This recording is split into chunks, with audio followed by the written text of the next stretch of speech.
All right. Really excited to be here today. How's everybody feeling? Good? Friday, long weekend ahead of us. This is just the beginning of it. All right, great. Well, first and foremost, just by means of quick introduction, my name's Troy Cozy. I work as a product marketer on the LSS team. For a while before, I used to work on the content team, working on our publishing platform. So really excited to be here today. You know, one of the things that I also do is I work on the executive team for BIG, the Black Inclusion Group here at LinkedIn.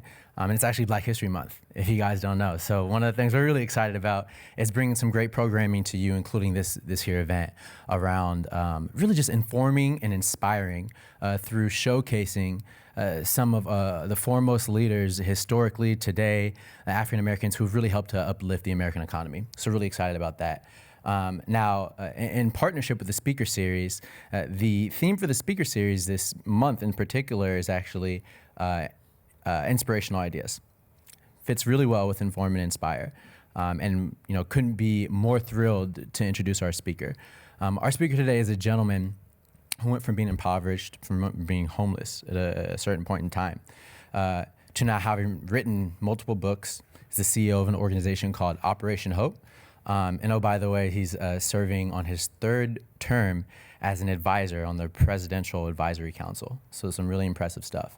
You know, that said, what I'm really, I think, excited to be speaking today and hosting around is that my father actually works for the organization that this gentleman is the CEO of. You know, it's really cool and everything, but I think ultimately, this is like a really unique moment for me. You know, we talk a lot about transformation at the organization. This is the one day where the intersection of my personal and my professional lives are colliding. And I couldn't be more excited about it. So what a transformative day for me. And without further ado, man, would just love to bring to the stage John Hope Bryant. Wonderful. We got all dressed up for the you know, I think you must have like wrestled in your closet for like 3 hours. Four, actually. Four? My God, what? And then that shaver, you gotta get that. You know, that razor must have had real problems. Brand new. I just think that you're just a very cool guy, and your dad has every reason to be proud of you. Thank you. And I'm proud of you. Thank you. I appreciate it. Many reasons. You're the reason I'm here. Thank you. I appreciate that. One more thing that I forgot to mention, John Hope Bryant is also a LinkedIn influencer. And I worked a lot on the influencer program, so I'm, you know, talk about professional accomplishments, it's personified right here. So I'm really excited about that. One thing we do at LinkedIn, which I'm not sure if you are aware, is we like to share with new talent that comes in some skills or some talents that may not be on their professional profile. So I would love to challenge you, sir, to share some of what those talents may be for you. I'm not very talented. I race automobiles. I've got into motor racing. I've gone to Formula 4 racing school, and I'm going to have my racing license in 3 months. That's another side of my life, sort of like chess at 150 miles an hour. But I was a dancer on Soul Train. Okay. And American Bandstand. Wow. They taped across the hall from each other. So I've never done this publicly. Is there any music? Let me, I'm gonna get out the way. Yeah, please. I hope none of my shareholders are watching. My investment may go down. No. I need something with some beat to it. That is far too.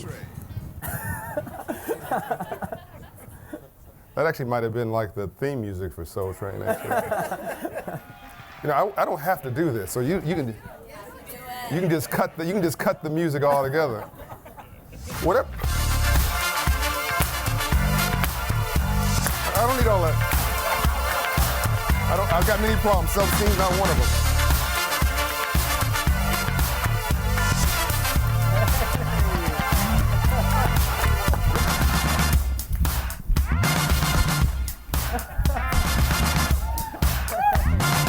Hold on.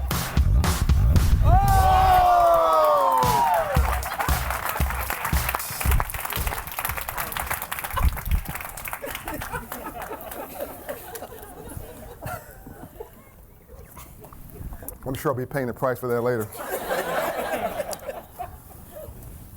Luckily, that show kept me in shape, and I stay in shape, so I'll have minimal pain. I'm sure that was pretty unique amongst your speakers. That pretty much falls in place with my life philosophy, which is take life seriously, but don't take yourself too seriously. Just have a light touch. Ambassador Andrew Young, who was Dr. Martin Luther King Jr.'s aide in the civil rights movement, my mentor, the closest thing that we have to Nelson Mandela in the United States of America. If you don't know who he is, you need to do some research on him today. 120 honorary doctorate degrees he has, 120. Presidential Medal of Freedom awardee, co-chair of the Atlanta Olympic Games, mayor of Atlanta, UN ambassador, etc. But he says that men and women fail for 3 reasons: arrogance, pride, and greed. And behind the arrogance is really fear, and behind the fear is insecurity. And so one of the diseases that we have in this world is seriousness. People who take themselves very serious. And people who take themselves very serious and force other people to suffer from this disease of insecurity, which is then connected to fear, which is then tied to how you treat other people. And so I would encourage you, as you move on this movement of yours, and I call it a movement, because you've rocketed from an idea in 2002, I believe it was, to 350 million plus users in 2015. Picking up 1 new user every 2 seconds, I believe, is the number. That's absolutely unbelievable. And to not think that you're sitting in a moment in history, not you personally and not this organization specifically, but the era that we're living in and the things going on in the world and the role in which you might play in it, to not think you're sitting in a moment in history is, I think, to be delusional. So there's 2 mistakes we can make. We can take ourselves too seriously, in which case you wouldn't do the splits with everybody watching around the world, or not take what you're doing seriously enough and just think you're just coming to get somebody networked to get a date or get a job connection or something. And both of those miss the mark. Both of those are off base. I'm going to start by saying I think you're sitting in a moment in history, and I know that we are sitting in a 1 in 100 year chance to change the world. Everything's changing right now. Everything. Turn on the TV set, just randomly turn on the TV set any time of the day, and you should get some sense that nothing is going to remain the same. So what you're doing and what we do in the next 5 years will impact 3 generations. What the world does in the next 5 years will impact 3 generations. And any organization with the touch tone that you have that has grown from an idea to, let's just say, something short of a billion connectors, not to mention those that are impacted by the connections that are first generation at LinkedIn, is truly extraordinary in the world of 5 billion people. I'll go one step further. Civil rights was waged and won in the streets. Civil rights will be waged and won in the suites. The issue in the 20th century was really race and the color line, not just in America, all around the world. And how do we deal with that? How did the world deal with that? It was democracy. How do you deal with democracy? The right to vote. That's how you empower people in a democracy, is you move the right to vote so that you can then change things. And so then what happened? Well, some people would say, well, you had blacks in America in the southern states. Okay, that's one way to look at it. But what was happening during the same time, during the same century? Gandhi in India. Michael Collins in Ireland. Nelson Mandela and my friend Desmond Tutu in South Africa. And yes, Dr. Martin Luther King Jr. and his partner, my friend, my mentor, Ambassador Andrew Young in the southern states. If you look at it through that prism, then you say this was a global phenomena over 100 years focused on moving the empowerment of people through the one prism that they thought could change everything, which was the right to vote. So what's the 21st century? What identifies the 21st century? Economics. Whatever you turn to on the TV set, I'm going to challenge you when you go home over this weekend. I want to challenge you to look at TV in a different way. I want you to look at the TV, I want you to look at what's underneath what you're seeing, and 9 times out of 10 you'll see money. You'll see economics. Let's play this out for a minute. Eric Garner, New York. This tragic, senseless death in New York. What was he doing? Selling Lucy's, selling individual cigarettes. Was he hurting somebody? Was he assaulting somebody? Was he abusing somebody? He was trying to make a living. He was trying to take care of his family. Give him a ticket. Give him an economic penalty. Let him go to court. Give him a lecture, but don't sit on with 6 people and don't zap him of his life. But basically, he was just trying to take care of his family. He was moving an economic agenda. Let's go one step further. Michael Brown, Ferguson. Let's talk about what nobody talks about. People are uncomfortable talking about it. A young man with a great deal of talent. Maybe if he lived in and around the Silicon Valley, maybe he lived in the Bay Area, maybe he would have found his way to LinkedIn as an intern. But he was outside the opportunity loop. Young man, could have gone to college, but found himself, let's be blunt about it, he was stealing cigars. Good young man. I stole crayons when I was 10 years old. Doesn't make me a bum, doesn't make me useless. It makes me 10 years old and making some stupid mistakes. He was stealing some cigars. One thing led to another. He's walking down the street at 12:30 in the afternoon. He has too much of a loud mouth with the police. He finds himself dead. But if he had a job, he could have paid for the cigars. I think he would have paid for the cigars. And then you'd have had a different ripple effect. And he probably wouldn't have been walking down the street at 12:30 in the afternoon on a Saturday. He'd been too busy and preoccupied with the prosperity of his life. So as nobody to think this is a black speech, let's now go to Paris. This tragedy of 3 or 4 weeks ago. Those young men were identical in this sense. They were from the suburbs of France, not the urban area. And both of them were, I'll explain what that means in a moment with the relevancy of it, but one of them was unemployed. The other one was, might as well say, unopportunity. He had no career track. And Europe is smarter than us in one thing. They've gotten, I think, the immigration thing wrong, but they're smarter than us in one thing. America is the only place stupid enough to put poor people in centrally located real estate. By the way, you can laugh during my presentation. You won't get like penalized. NAACP won't pick at you. You can just, if I say something funny, you can laugh. But this is really stupid. Like, okay, South Central LA is 15 minutes from the beach, 10 minutes from downtown, 10 minutes from the ports of LA, 5 minutes from the freeway. It's centrally located real estate, but we put poor people in the city. And my wealthy friends, in order to get away from them, drive 2 hours outside of town and fight traffic and have 4 hours of quality of life removed from them because they don't want to hang around black and brown people or whatever. That's changing. All that's going to change. You're going to see every inner city reclaimed. You heard it here today. In the next 5 years, you'll see every inner city. It's already happening, reclaimed.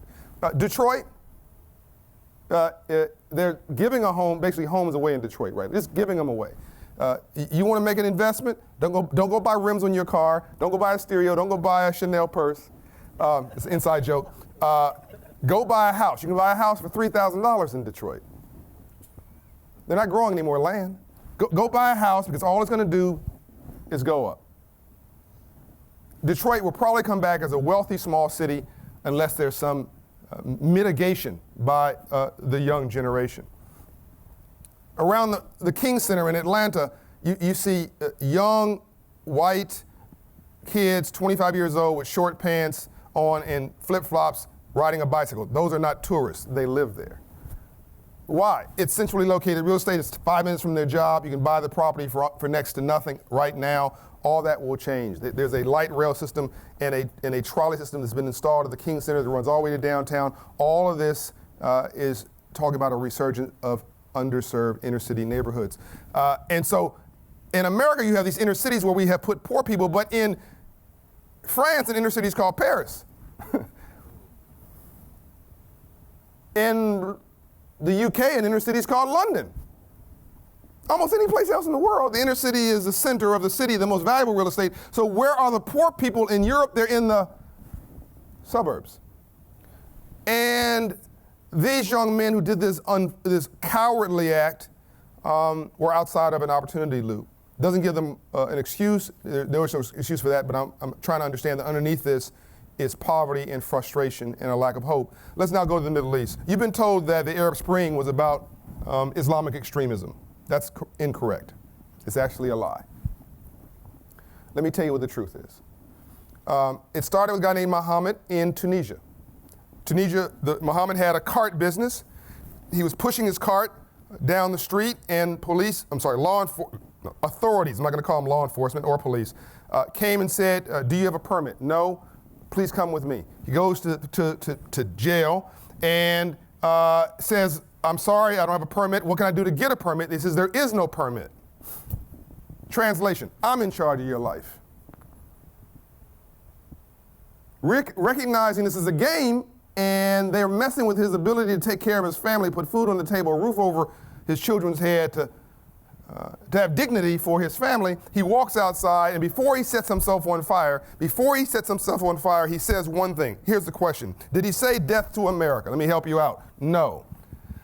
Did he say I hate the West? No. Did he say I hate democracy? No. Did he call for a jihad? No. Did he even call for Allah, which would have been fantastic? No. He said, I just want to work.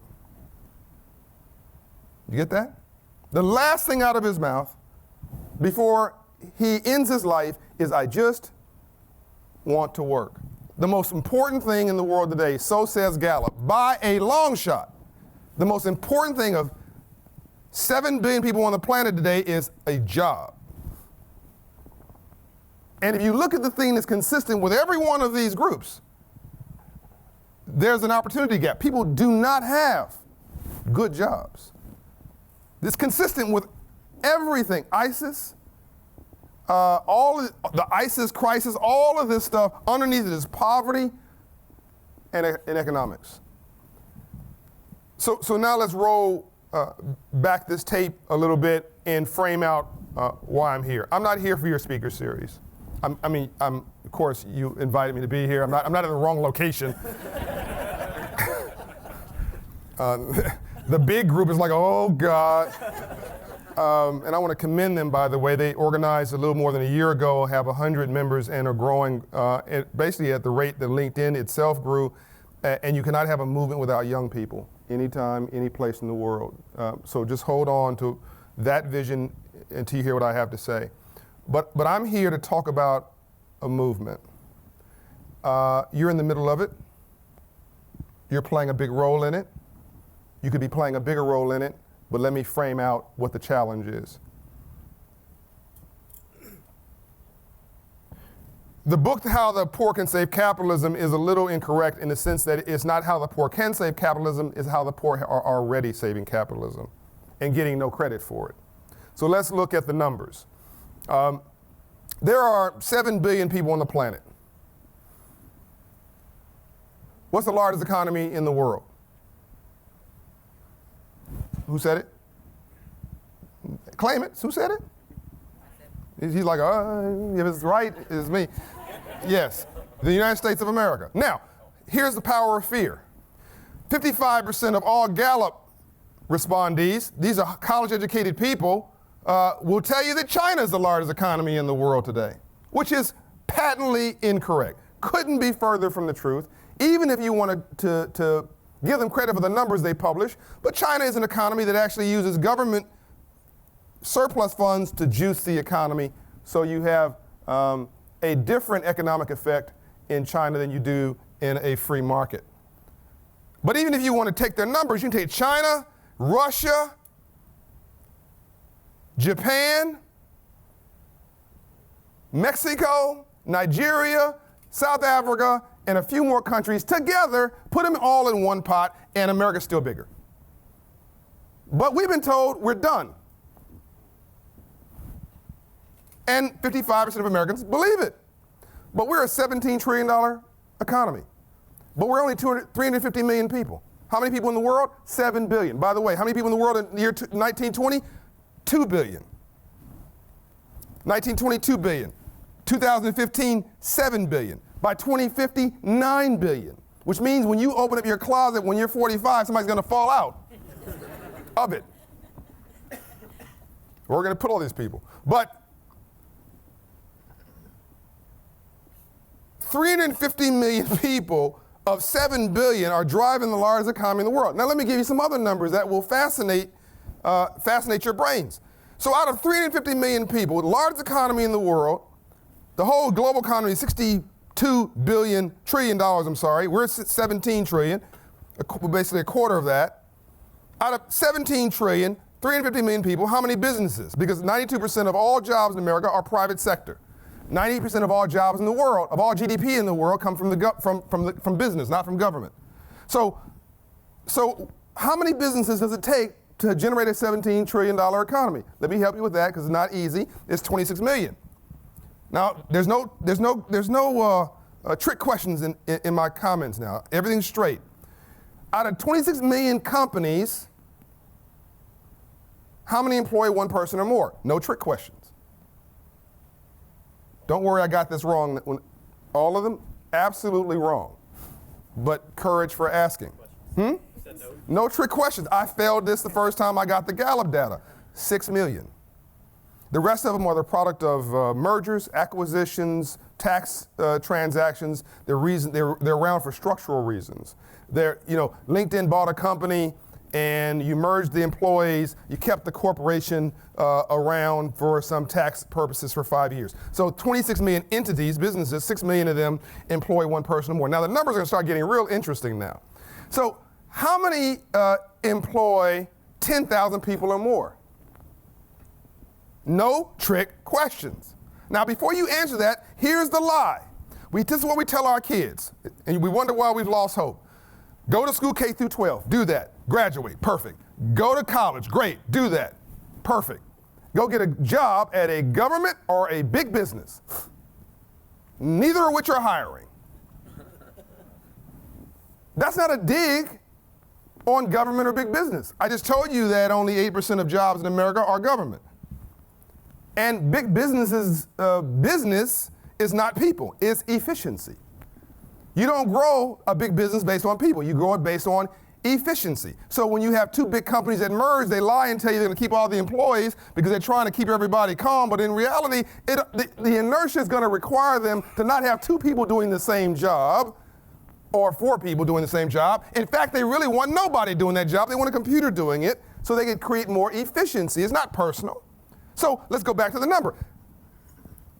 350 million people, 26 million companies, 6 million employ one person or more, largest economy in the world. How many employ 10,000 people or more? 5,000? That's pretty crazy for you to say, but the way you dress, it works. 50,000, okay? By the way, I guessed 600,000, 10% the first time I guesstimated. Anybody else want to try it? These are really smart people now. You ready for the answer? You ready? 974. Stunning, isn't it? You can name them. Help me. No, actually. AT&T, Wells Fargo, Target, Walmart, Bank of America. I mean, you can name them. GE, it's a problem that you can name them. That's a problem. And none of them are hiring. Not in big numbers. And when they are hiring, it's their cousin Luigi, in other words, your friends. It's the friends, it's colleagues, it's not your cousin Boo-Boo, unfortunately, but everybody's got a cousin Boo-Boo. Don't act like you don't have a cousin. Everybody's got a cousin Boo-Boo you're slightly embarrassed about, and an uncle you don't want anybody around. So, 974 companies and 10,000 employees or more, but yet we're telling our kids this lie. Go to school K through 12, go to college, graduate, go to work for a big company or government, neither of which are hiring. So where do jobs come from? Now it's starting to get interesting. You ready? There are 18,000 companies that employ 1,000 to 10,000 people. You don't even know their names. When you drive home, you see some little industrial, not plants, but industrial centers. You'll see these like this. And other than LinkedIn, you'll drive by and you'll see the Who's What company and the Auto Disc company. You don't know who they are, but they employ, those are contractors to big companies. That's our royalty, 1,000 to 10,000 employees. But that's only 18,000 companies. So where does the rest of them? 70% of every job in America, 500 employees or less. It was you in 2002. It was you in 2005. How many employees did LinkedIn have today? 7,000. 7,000. But I mean, that's up from nothing. Now, half of all employment in America today, 100 employees or less. Half. I went to Turkey to give a speech on the book. It's the 17th largest economy in the world. I then flew to the 12th largest economy in the world to transfer to my home. What's the 12th largest economy in the world? No trick questions. Los Angeles. The city of Los Angeles, if it was a country, would be the 12th largest country in the world. But where do jobs come from in LA? 97% of all jobs, 100 employees or less. 97%. And let's now talk about diversity. That's why I love what you're doing, but I think that people think you're doing it for, I believe, some of the wrong reasons. They believe, oh, it's morally correct, or this isn't these sweet, nice little black people, or we should support this because it's like Black something month or something. You guys are a tough crowd. I mean, by the way, I'm gonna deal with this diversity thing from two interesting angles. I'm gonna come back to the numbers. Let me deal with it from a not so obvious angle. 99.9% of all DNA is precisely the same. I'll repeat.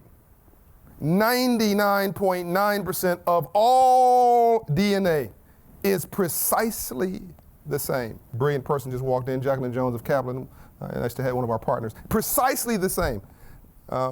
And 1/4 of 1% governs eye, hair, color, skin, and what do we obsess about? That 1/4 of 1%. That's what we obsess about. Now, I went and did my DNA test. For $100, you can go get your DNA checked. I'm 71% Cameroon, Africa. I'm 26% European. The rest is Asian, Indian, and other. Translation: if I hate white people, I hate myself.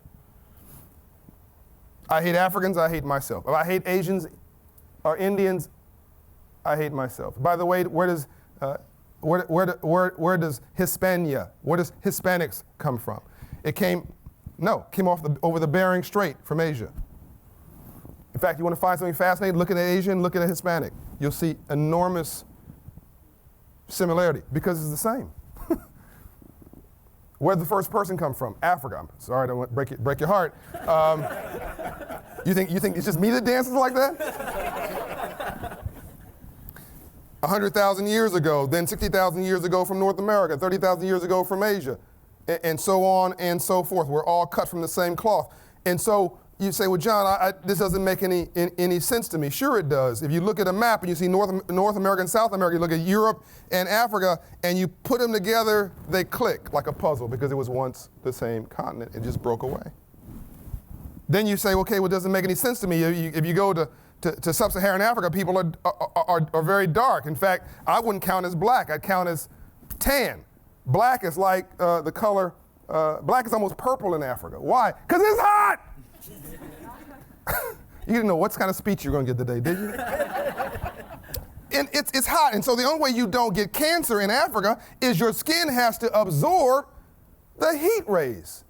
So the pigmentation of dark skin dissipates heats with no negative impact. But if you're European, my friend here, and you go to a hot climate for any period of time, you start having sunburn. Is that right? And you'll have skin cancer if you're not. I can get. By the way, I can get sunburn because I'm 26% European. Now, it's hot in Africa because the sun is direct. Why is the hair kinky in Africa? Because the softest place in your body is over your brain. So the kinky hair absorbs the heat rays and dissipates the heat before it gets to essential organs. God knew what he was doing. Why is the nose wide amongst African Americans without a nose job? Because Africa's hot. And the air goes into the nose and circulates and cools before it goes into your essential organs, which are your lungs. Why do we have big lips? I do not know, but everybody wants them.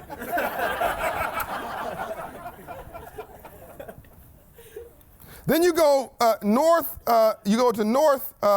in Africa, you go, let's say, to Morocco, where I have an office, and you see almost an olive color, and you see loose curls. Why is that? The sun is less direct. You go to the Middle East, that's just Africa. You go to by the way, it was mankind that made these labels that said this is the Middle East, this is Africa, it's the same place. You go northern into the Middle East, and then you drop over a little piece of water, and you go into southern Europe. Really? Spain, Italia, southern France, they all have olive skin. They have loose curly hair because the sun is, again, it's there, but it's less direct, but it's still there. So you have the influence of that over thousands of years. And then you go to Central Europe, and your skin starts to lighten because it's cold. And this skin is good for cold air. You go to where my brother from another mother is, the Crown Prince of Norway in Hocken in Norway, where I go in December. My driver says to me at 1 degree weather, "Oh, we're going scuba diving tomorrow. Don't you want to come with me?" "No, I don't want to come with you. It's cold. It's cold." But her skin absorbs. I mean, I'll be in New York and I got on a parka and 3 scarves and my European friends got on short pants and flip-flops because this weather is just natural for him. So why is the nose narrow in Norway? Because it heats the air before it goes into his lungs. Why is the hair long? It covers your ears. Because if you get cold, if your ears get cold, you're done. God knew what he was doing. So we obsess about something that matters not at all. You want to freak somebody out? I love making smart sexy. In the last 20 years, we've made dumb sexy in this country. We dumbed down and celebrated it. But you're going to help us make smart sexy again. So look, here's making smart sexy. I believe to argue with a fool proves there are two. If I'm going to run into the Grand Master of the Ku Klux Klan, I'm not going to have an argument with him. No, I'm going to take him to dinner. I'm taking him to dinner, very nice restaurant. I'm going to pay. I'm going to be very gracious to him. I'm going to be very kind. We're going to have a nice conversation. I'm going to listen and try to learn. All I want is for him to take a drink out of the glass. Because I'm going to take the glass, take the DNA off the glass. I'm going to send the DNA to a lab. I'm going to send him a nice thank you note for dinner along with his lab results. And then I will read in the paper about a month later that he fell out from a massive heart attack. Because there's about a 98% chance that he's got black blood in his body. Life really is funny. And we have more in common than we actually know. Now let's go back to the facts, the data, the stats.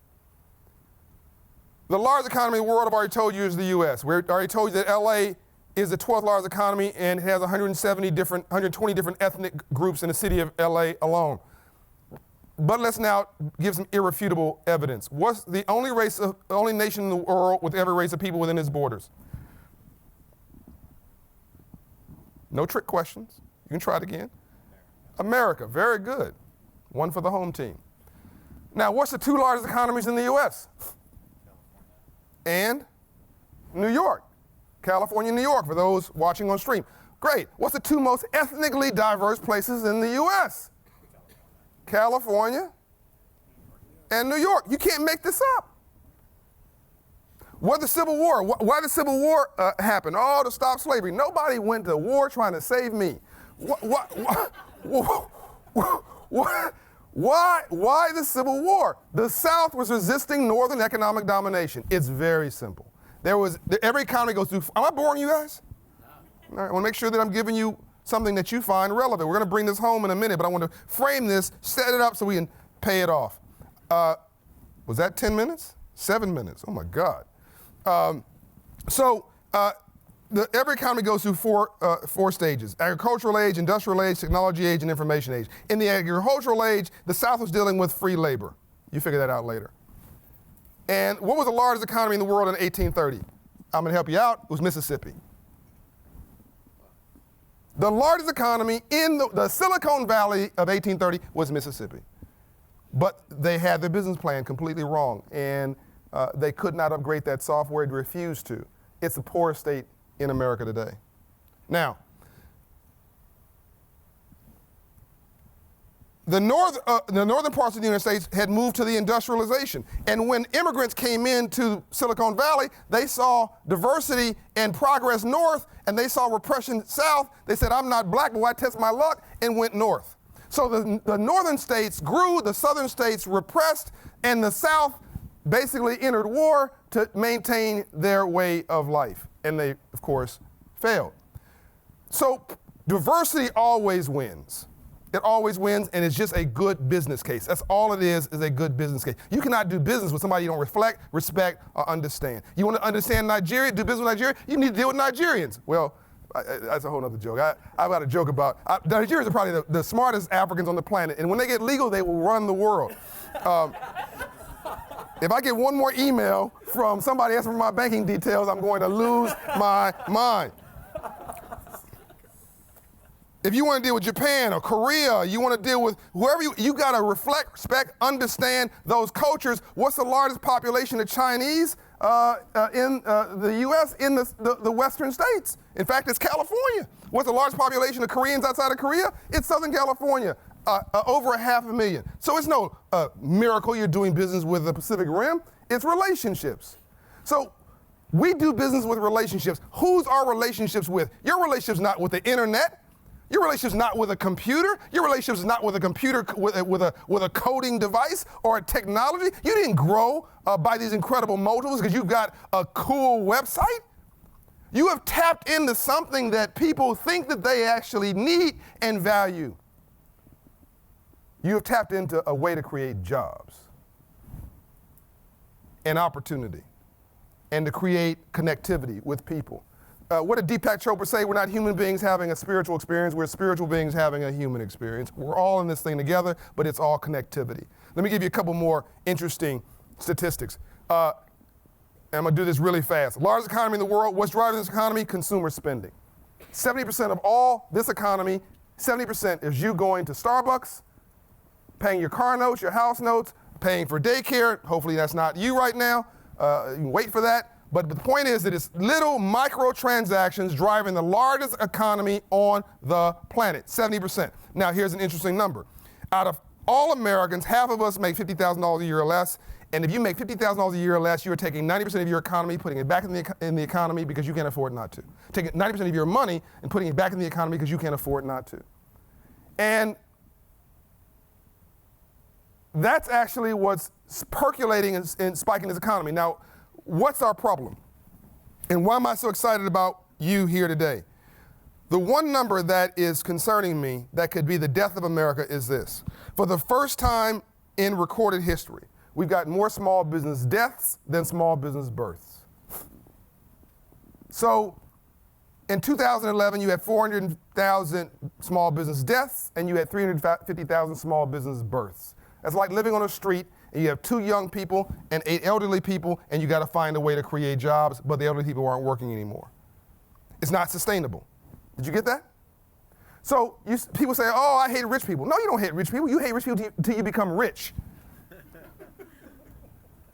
No, we hate big business. No, you don't hate big business. Big business was a small one. What was LinkedIn in 2002? A couple guys with Hoffman with an idea.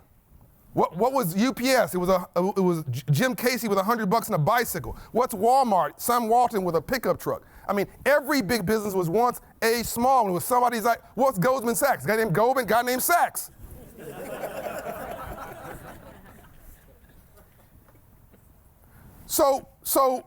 So where does all small business, where does job growth come from? Small businesses, entrepreneurs, startups, and shoot-ups in years 3 through year 7. What do you do with your week? You go to a nail salon. Who's working there? 4 people. You go to get a haircut, guys. How many people were in there? 3, 4 people. You go to help me out here. In a typical week, you go into twice a year. You go into a dentist's office. How many people working in the dentist's office? 5, 6. Help me out. What do you do in a week? The legal stuff you do in a week. What is it? Where do you go? You guys are really a tough audience. Where do you go? Movies. Grocery. Maybe 20 people working there, right? Maybe. Restaurant. Maybe 20. So it's all around you. It's small business. So what do we need to do? We need to spark once again a small business and entrepreneurship revolution in this country to create jobs. And how are we going to do that in this day and age? We're going to connect. We're going to, if you want to call it network, I really hate that word. We're going to build relationships, and we're going to use the tools that we have in front of us, i.e. LinkedIn, to not just talk about getting a job, but to get a purpose in our life, i.e. LinkedIn influencers, for which I am proud to write. One of my most important things I have written, other than my book, that's now, by the way, the top 10 book for Essence Magazine for 2014, top book for economics for 2014 for CEO Read, top book for sustainability for 2014 for business and strategy, Booz Allen, my book. Other than that was an article I wrote on Tuesday for LinkedIn influencers called 1,000 Bank Branches for the Poor. You probably had 20 or 30 Fortune 500 CEOs reading that piece because of this. And I'm done. You're standing in a moment in history and you don't realize it. March 3rd, 1865, Abraham Lincoln signed, after the Emancipation Proclamation, after the Civil War, signed a piece of legislation called the Freedmen's Bureau Act. I'm doing this fast because I'm running out of time. The Freedmen's Bureau Act created the Freedmen's Bank. The Freedmen's Bank's mission was to teach freed slaves about money. Okay, now let's hold on to this for a minute. Arguably the best president we've ever had, thought after Emancipation Proclamation, after the Civil War, thought the most important thing that he could do for the entire nation was to create a bank to teach freed slaves about money. You want to really blow your mind? Go back 2 months before that to January 16th, 1865, Augusta, Georgia, where Lincoln's generals sat down with 20 ministers and said, what do you want after slavery? Did they say, I want welfare? No. Do you want handouts? No. Do you want an apology? No. Do you want reparations? No. I want land. I want to do for myself. You ever heard of 40 acres and a mule? It wasn't 40 acres and a mule, it was 40 acres. There was 400,000 acres from North Carolina all the way south to the tip of Florida, 30 miles in from the coast. It was set aside for former slaves to own 40 acres each. They then, January 15th, signed what's called Field Action 15, gave them the acre. Within 1 month, 40,000 former slaves had occupied the land. Within 1 month. They were so industrious, the general said, my God, they're such hard workers, give them a mule. You know what a mule was in 1865? It was like a tractor. It wasn't a handout. It wasn't a joke. It was an investment. It was like an investor coming to you saying, LinkedIn is a pretty cool idea. I'm going to give you a little bit of capital. Are you with me? You hearing what I'm saying? Within 1 month, the growth went from 0 to 40,000 land owners and workers. Now, by the way, this wasn't very good land. I mean, we love it today on the beach, but you try to plant some agriculture on the beach, you wake up in the morning and your crop is in Brazil.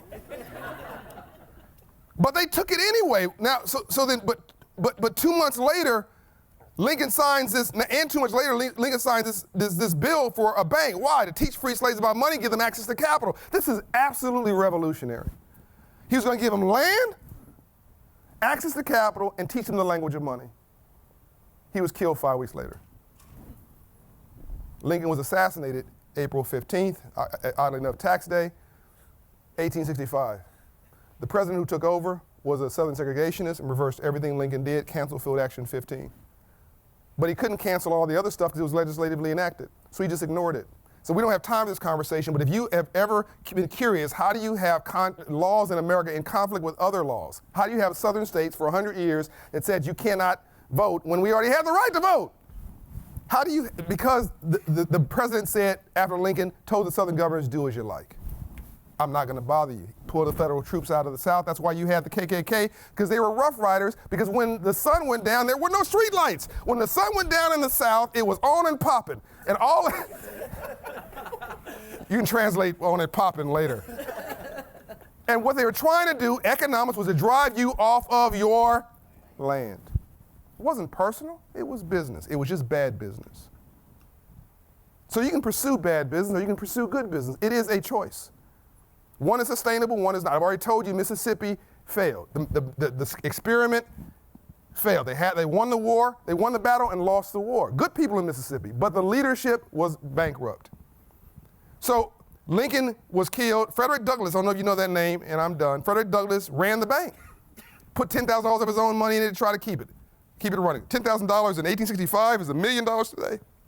It failed on his watch. He said the failure of this bank did more to set free slaves back than 10 more years of slavery. And then you pop your fingers, 100 years from 1874 to 1968, with Dr. King and my mentor Andrew Young show up in Memphis, Tennessee with the Poor People's Campaign, which was about poor whites. There's more poor whites in America than poor anybody else to this day. I don't know if you know that. It was about poor whites, poor blacks, poor Latinos, Asians, Indians, and others. It was about all people, not white, black, red, brown, and yellow, but the color green is in currency, about all people. And Lincoln was killed, Dr. King was killed April 4th, 1968. 2 weeks before his first march on Washington for the Poor People's Campaign. 2 weeks.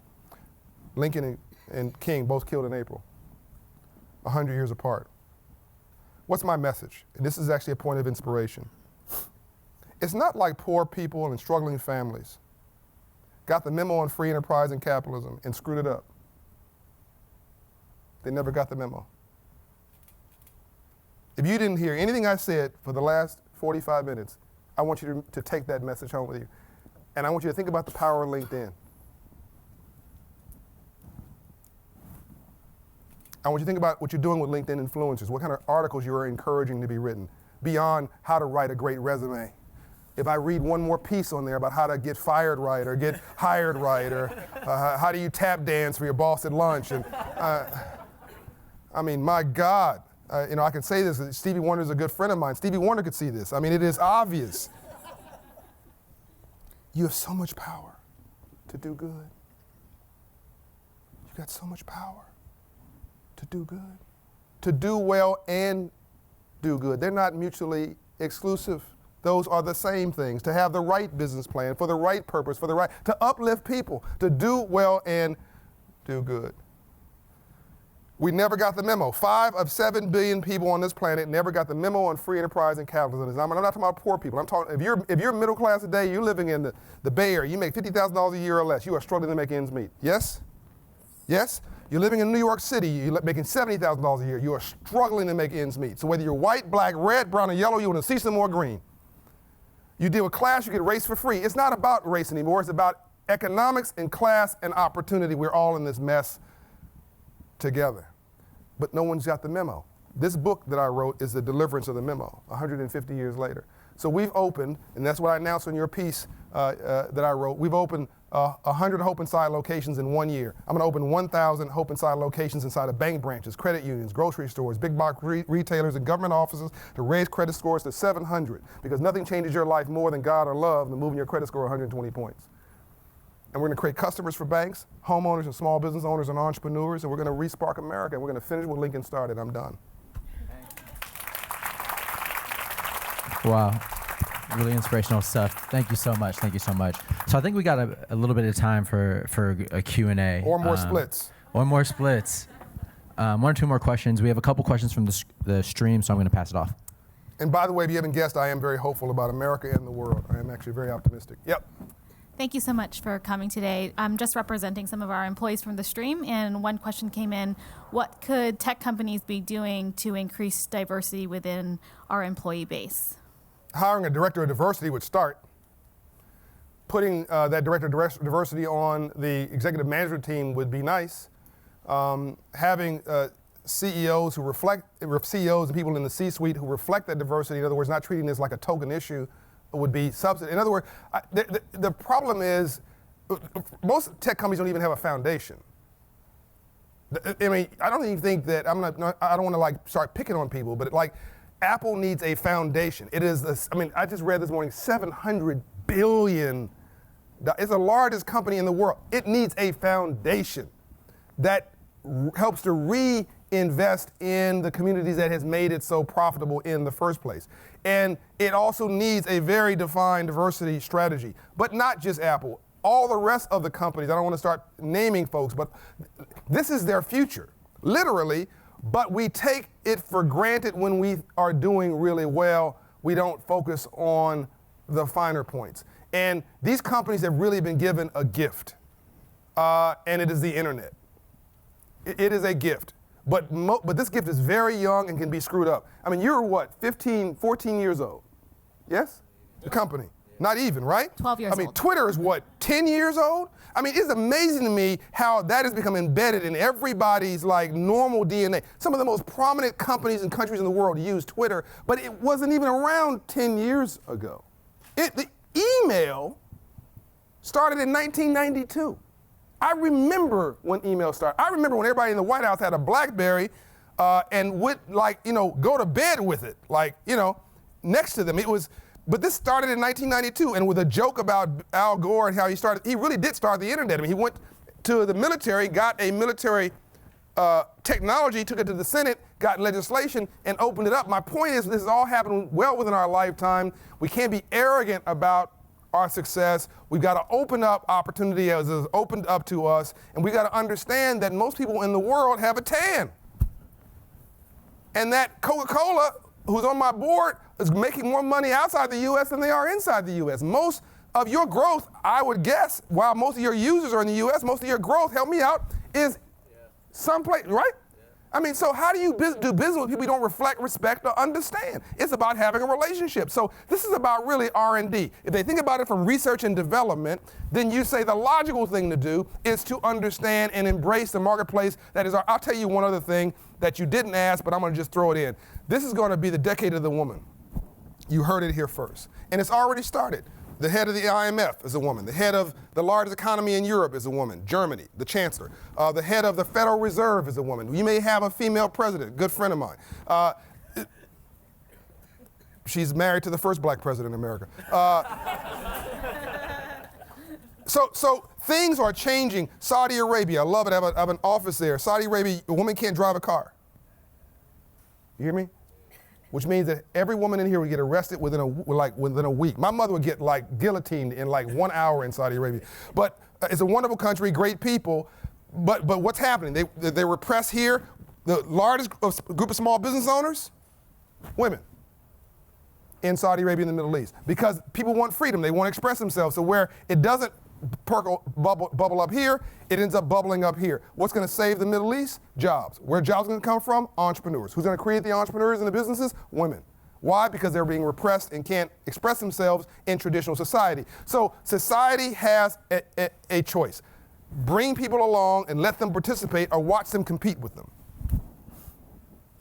Thank you so much. Thank you. Any other I'll questions? make sure my next answer is shorter. Sorry? Any other questions in the room, or I can keep going from questions on the stream? Anything else? One more? I mean, have you been completely bored and underwhelmed? You're saying nothing. Say something. Yeah. I mean, I'm cool. I know it was a great speech, but you know. I think they're taking it all in, probably. Thank you. I'm teasing you a little bit, but I want you to engage. I want your brain to tease around these issues, and I want you to understand really how this is an us issue. If we don't get this thing right, we're talking about America's going to be the nation that used to run the world. In 10 years, we'll be the UK, and I love the UK, but the UK used to be the leader of the free world. But if we don't get this right, it is not a foregone conclusion that we'll continue to run anything, including the companies in the Silicon Valley. Yep. So this is Troy. Again, I have a question. So one of the things that we're doing at LinkedIn is we're seriously trying to map the global economy. We're trying to match talent with opportunity by, connecting skills. I've got a project for you. Go ahead. Connecting skills, connecting education, et cetera, to being able to map out certain industries and certain roles.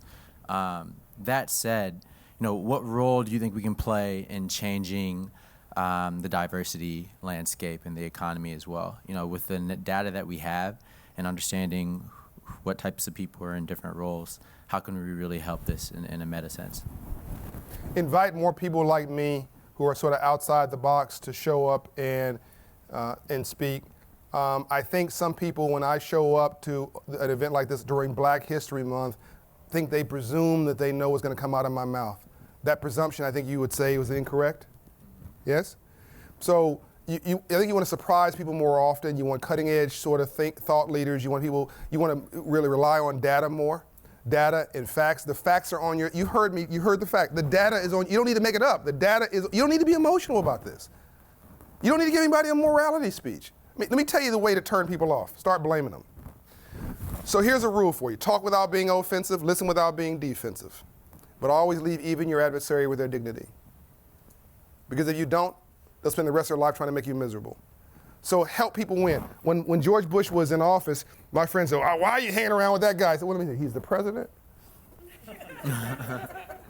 And so I talked to him for a while, and I got him to sign his executive order around financial literacy, and I'm proud that he did that. And by the way, I've honored to serve now 3 presidents from both political parties, Republicans and Democrats. I serve Obama today.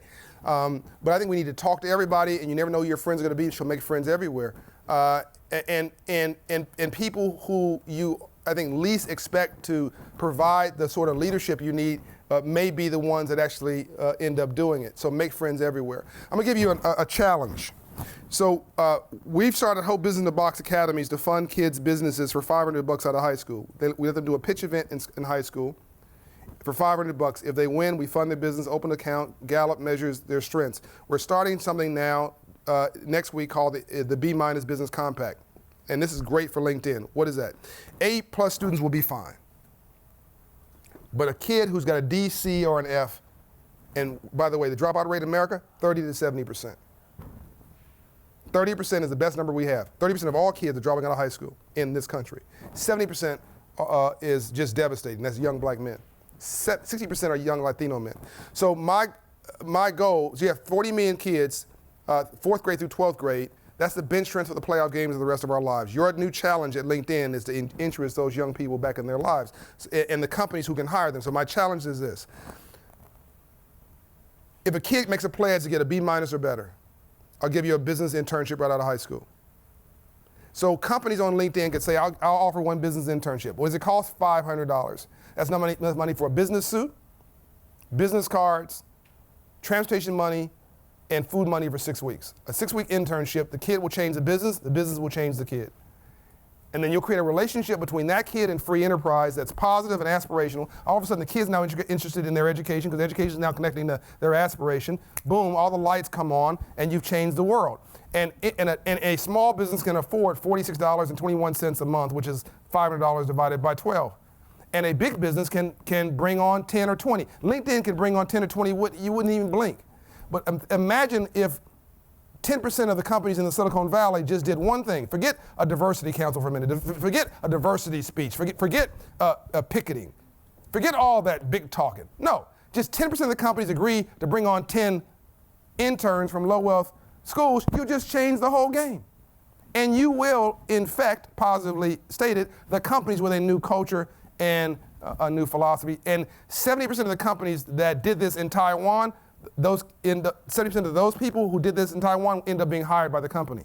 So I would suggest you create an apprenticeship generation in America, led by LinkedIn.